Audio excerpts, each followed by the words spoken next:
प्यारे पिता परमेश्वर, ये अच्छे से समय के लिए हम धन्यवाद करते हैं प्रभु। आज भी परमेश्वर आपके शास्त्र के वचन पढ़ने के लिए हम यहाँ पर इकट्ठा हुए हैं परमेश्वर। सारे लोगों को परमेश्वर आपके ज्ञान से, आपके बुद्धि से परमेश्वर आप बर दीजिए परमेश्वर। ऐसा आपने किया है, इसके लिए धन्यवाद करते हैं। यीशु मसीह के नाम से मांगते हैं पिता, आमीन। उत्पत्ति के किताब 30वां अध्याय।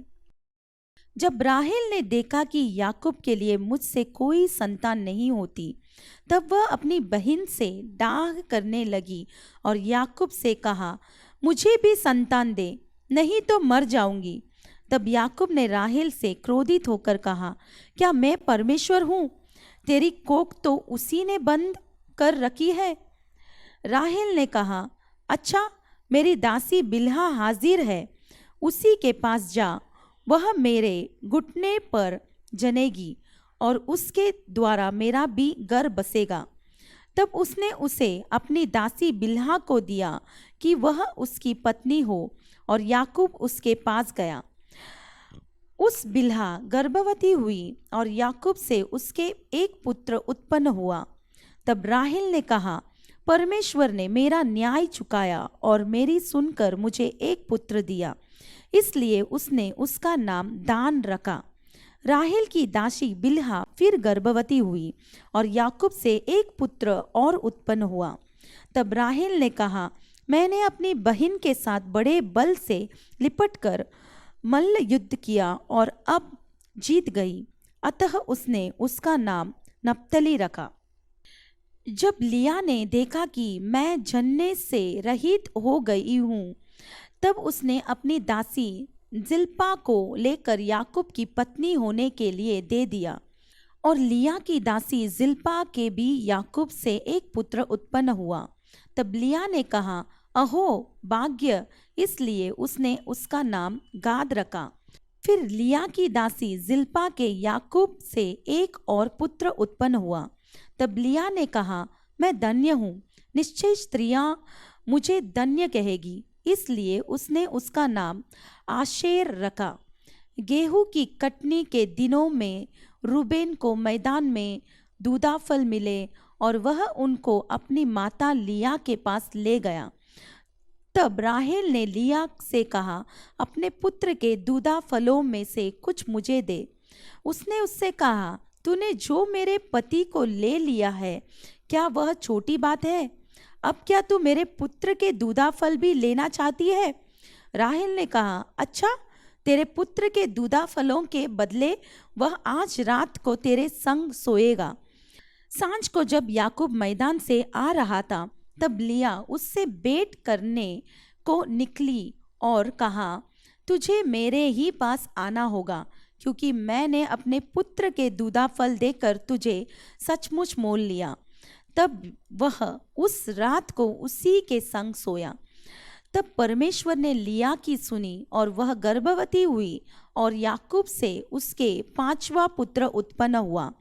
तब लिया ने कहा, मैंने जो अपने पति को अपनी दासी दी, इसलिए परमेश्वर ने मुझे मेरी मजदूरी दी है, इसलिए उसने उसका नाम इस्साकार रखा। लिया फिर गर्भवती हुई और याकूब से उसके 6वां पुत्र उत्पन्न हुआ। तब लिया ने कहा, परमेश्वर ने मुझे अच्छा दान दिया है, अब की बार मेरा पति मेरे संग बना रहेगा, क्योंकि मेरे उससे 6 पुत्र उत्पन्न हो चुके हैं, इसलिए उसने उसका नाम जबूलून रखा। तत्पश्चात उसके एक बेटी भी हुई और उसने उसका नाम दीना रखा। परमेश्वर ने राहेल की भी सुधि ली और उसकी सुनकर उसकी कोख खोली, इसलिए वह गर्भवती हुई और उसने एक पुत्र को जन्म दिया। तब उसने कहा, परमेश्वर ने मेरी नामधराई को दूर कर दिया है, इसलिए उसने यह कहकर उसका नाम यूसुफ रखा, परमेश्वर मुझे एक पुत्र और भी देगा। जब राहेल से यूसुफ उत्पन्न हुआ, तब याकूब ने लाबान से कहा, मुझे विदा कर कि मैं अपने देश और स्थान को जाऊं। मेरी स्त्रियां और मेरे बच्चे, जिनके लिए मैंने तेरी सेवा की है, उन्हें मुझे दे कि मैं चला जाऊं। तू तो जानता है कि मैंने तेरी कैसी सेवा की है। लाबान ने उससे कहा, यदि तेरी दृष्टि में मैंने अनुग्रह पाया है तो यही रह जा, क्योंकि मैंने अनुभव से जान लिया है कि यहोवा ने तेरे कारण से मुझे आशीष दी है। फिर उसने कहा, तू ठीक बता कि मैं तुझको क्या दूं और मैं उसे दूंगा। उसने उससे कहा, तू जानता है कि मैंने तेरी कैसी सेवा की और तेरे पशु मेरे पास किस प्रकार से रहे। मेरे आने से पहले वे कितने थे और जब कितने हो गए हैं, और यहोवा ने मेरे आने पर तुझे आशीष दी है, पर मैं अपने घर का काम कब करने पाऊंगा। उसने फिर कहा, मैं तुझे क्या दूं? याकूब ने कहा, तू मुझे कुछ न दे। यदि तू मेरे लिए एक काम करे तो मैं फिर तेरी भेड़ बकरियों को चराऊंगा और उनकी रक्षा करूंगा। मैं आज तेरी सब भेड़ बकरियों के बीच होकर निकलूंगा, और जो भेड़ या बकरी चित्ती वाली और चितकबरी हो, और जो भेड़ काली हो, और जो बकरी चितकबरी और चित्ती वाली हो, उन्हें मैं अलग कर रखूंगा और मेरी मजदूरी में वे ही ठहरेंगी। और जब आगे को मेरी मजदूरी की चर्चा तेरे सामने चले, तब धर्म की यही साक्षी होगी, अर्थात बकरियों में से जो कोई न चित्ती वाली न चित्तकबरी हो, और भेड़ों में से जो कोई काली न हो, यदि मेरे पास निकले तो चोरी की ठहरेगी। तब लाबान ने कहा, तेरे कहने के अनुसार हो। अतः उसने उसी दिन सब दारी वाले और चितक बरे बकरों और सब चित्ती वाली और चितक बरी बकरियों को, अर्थात जिनमें कुछ उजलापन था, उसको और सब काली भेड़ों को भी अलग करके अपने पुत्रों के हाथ सौंप दिया। और उसने अपने और याकूब के बीच में 3 दिन के मार्ग का अंतर ठहराया, और याकूब लाबान की भेड़ बकरियों को चराने लगा। तब याकूब ने चिनार और बदाम और अरमोन वृक्षों की हरी हरी चड़ियाँ लेकर उनके छिलके कहीं कहीं छील के उन्हें दारीदार बना दिया, ऐसी कि उन चड़ियों की सफ़ेदी दिखाई देने लगी। तब छीली हुई चड़ियों को भेड़ बकरियों के सामने उनके पानी पीने के कटोतों में खड़ा किया, और जब वे पानी पीने के लिए आई तब गाभिन हो गई। चड़ियों के सामने गाभिन होकर भेड़ बकरियां दारी वाले, चित्ती वाले और चितक बरे बच्चे जनी। तब याकूब ने भेड़ों के बच्चों को अलग अलग किया और लाबान की भेड़ बकरियों के मुंह को चित्ती वाले और सब काले बच्चों की ओर कर दिया और अपने झुंडों को उनसे अलग रखा और लाबान की भेड़ बकरियों से मिलने न दिया।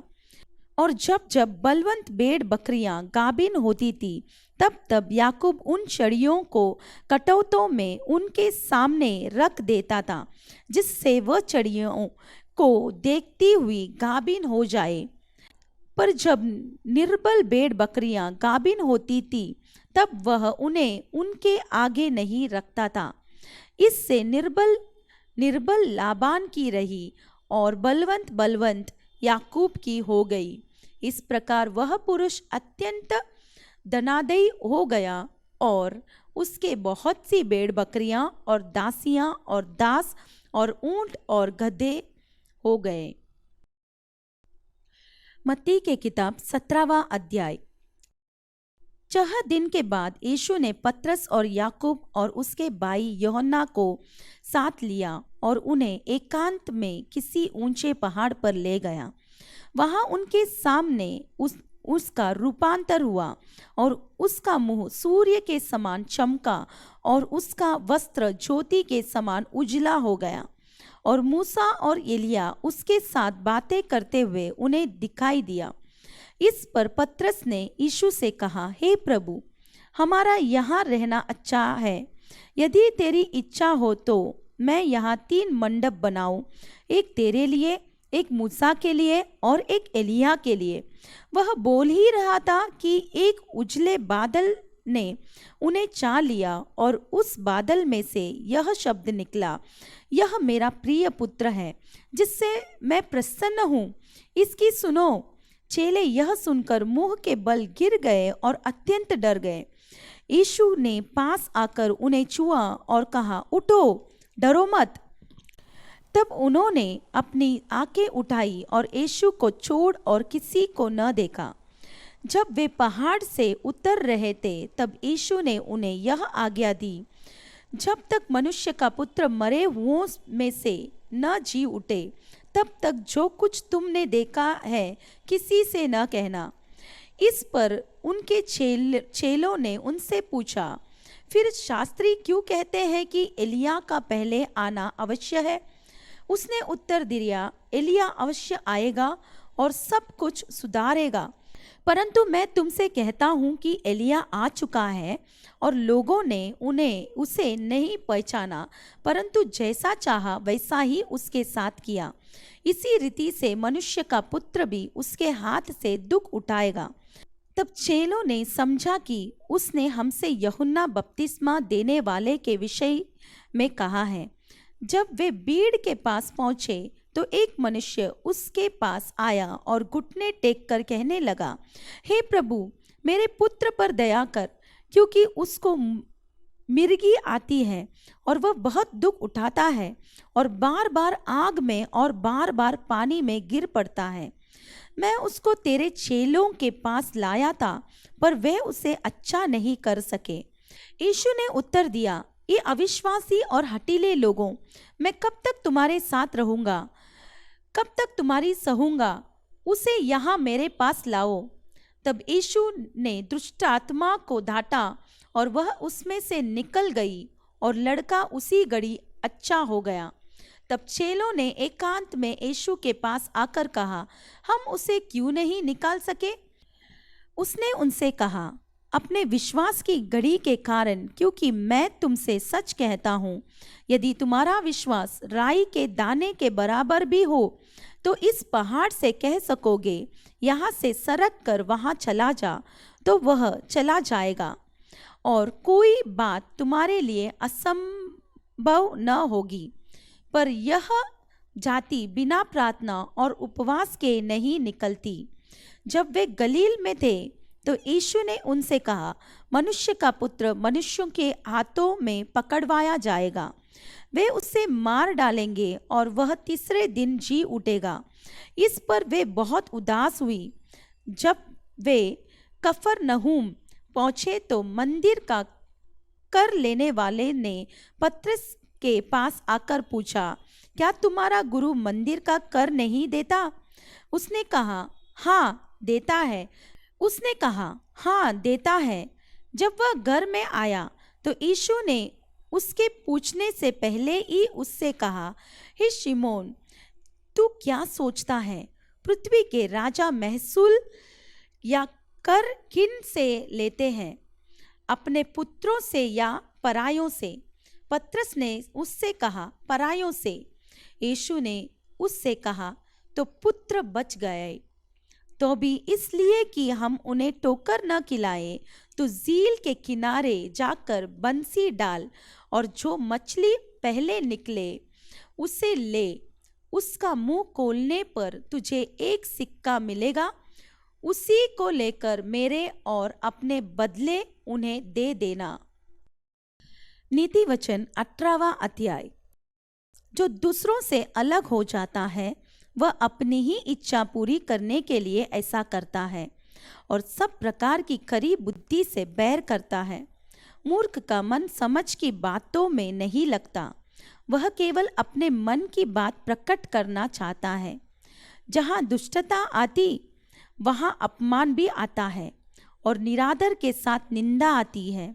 मनुष्य के मुंह के वचन गहरा जल और उमड़ने वाली नदी बुद्धि के सोते हैं। दुष्ट का पक्ष करना और धर्मी का हक मारना अच्छा नहीं है। बात बढ़ाने से मूर्ख मुकदमा कड़ा करता है और अपने को मार खाने के योग्य दिखाता है। मूर्ख का विनाश उसकी बातों से होता है और उसके वचन उसके प्राण के लिए फंदे होते हैं। कानाफूसी करने वाले के वचन स्वादिष्ट भोजन के समान लगते हैं, वे पेट में पच जाते हैं। जो काम में आलस करता है वह बिगाड़ने वाला का बाई ठहराता है। यहोवा का नाम दृढ़ गढ़ है, धर्मी उसमें भाग कर सब दुर्घटनाओं से बचता है। धनी का धन उसकी दृष्टि में गढ़वाला नगर और ऊंचे पर बनी हुई शहर पनाह है। नाश होने से पहले मनुष्य के मन में घमंड और महिमा पाने से पहले नम्रता होती है। जो बिना बात सुने उत्तर देता है वह मूढ़ ठहराता और उसका अनादर होता है। रोग में मनुष्य अपनी आत्मा से संभलता है, परंतु जब आत्मा हार जाती है तब इसे कौन सह सकता है। समझ वाले का मन ज्ञान प्राप्त करता है और बुद्धिमान ज्ञान की बात की खोज में रहते हैं। भेंट मनुष्य के लिए मार्ग खोल देती है और उसे कड़े लोगों के सामने पहुंचाती है। मुकदमे में जो पहले बोलता वही सच्चा जान पड़ता है, परंतु बाद में दूसरे पक्ष वाला आकर उसे जांच लेता है। चिट्ठी डालने से झगड़ा बंद होते हैं और बलवंत की लड़ाई का अंत होता है। चिड़े हुए भाई को मनाना दृढ़ नगर के ले लेने से कठिन होता है, परंतु झगड़े राजभवन के बेंडों के समान है। मनुष्य का पेट मुंह की बातों के फल से भरता है और बोलने से जो कुछ प्राप्त होता है उससे वह तृप्त होता है। जीभ के वश में मृत्यु और जीवन दोनों होते हैं, और जो उसे काम में लाना जानता है वह उसका फल भोगेगा। जिसने स्त्री व्याग ली उसने उत्तम पदार्थ पाया और यहोवा की अनुग्रह उस पर हुआ है। निर्धन गिड़गिड़ा कर बोलता है, परंतु धनी कड़ा उत्तर देता है। मित्रों के बढ़ने से तो नाश होता है, परंतु ऐसा मित्र होता है जो बाई से भी अधिक मिला रहता है। प्यारे पिता परमेश्वर, आज भी परमेश्वर हमें परमेश्वर आपके शास्त्र के वचन द्वारा हमें आपकी ज्ञान और बुद्धि दी है, इसके लिए हम धन्यवाद करते हैं प्रभु।